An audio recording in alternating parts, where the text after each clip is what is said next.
At mainit po ang pagtugis sa nakatakas po na si Cesar Mancao. Ay ng update hinggil dito, makakausap po natin sa linya ng telepono si PNP Chief Superintendent Spokesperson Generoso Serbo. Magandang tanghali po sa inyo, General Serbo, si Kirby po ito.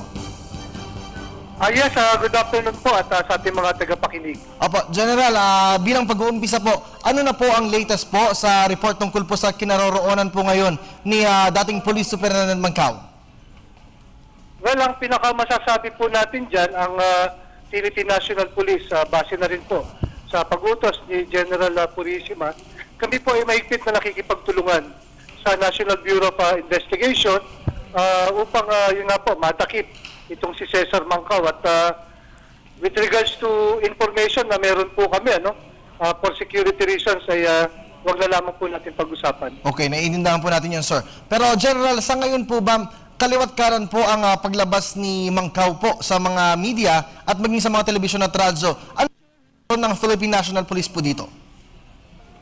Sa part kasi ni Cesar Mancao, pinipilit na rin lang natin unawain na meron siyang mga gustong ihayag at may mga gusto siyang yun nga po, sabihin. Pero basta ang punto po ng PNP rito ay naway, yun nga, kung merong mga gusto siyang sabihin, naway sumuko siya, at may paliwanag niya yung kanyang stand sa tamang pamamaraan. Opo. General, meron na po ba tayong ginawang parallel manhunt operations po kasama po ang NBI sa mga oras na ito? Meron po. Isang araw lang, kausap ko ang direktor ng CIDG, si General Uyami, at tinitiyak niya po na base sa regular mandate ng kanilang opisina.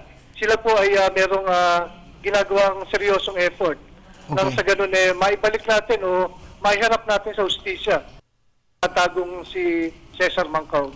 General, meron po ba tayong ginawang time frame po para po madakip po natin kung nasaan man po ng Pilipinas maaari po naglalagay po itong si Cesar Mancao? Wala naman po tayong isinet na time frame, although ang kautusan po dito ay siyempre sa lalo't madaling panahon ay mahuli po natin itong si Cesar Mancao. Opo.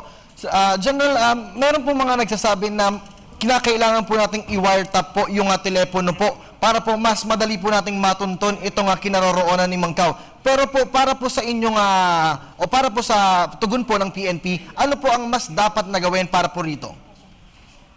Meron po tayong mga manhunt operations na ginagawa ngayon. May mga tracker teams po na yun nga po, nag-aaral at with the envy of finding out kung nasaan man si Cesar Mancao.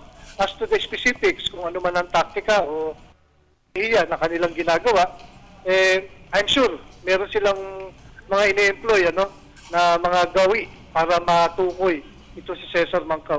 Huwag na natin siguro maging specific kung paano nila gagawin. Apo, at bilang panghuli po, ano po ba ang aasahan po ng ating pong mga kababayan po sa trabaho po ng Philippine National Police? Umasa po kayo na ang Philippine National Police, kami po ay talagang tumututok sa kasong ito at mahigpit po kami nakikipagtulungan sa ating mga kapatid from the National Bureau of Investigation and yung pinaka-DOJ itself.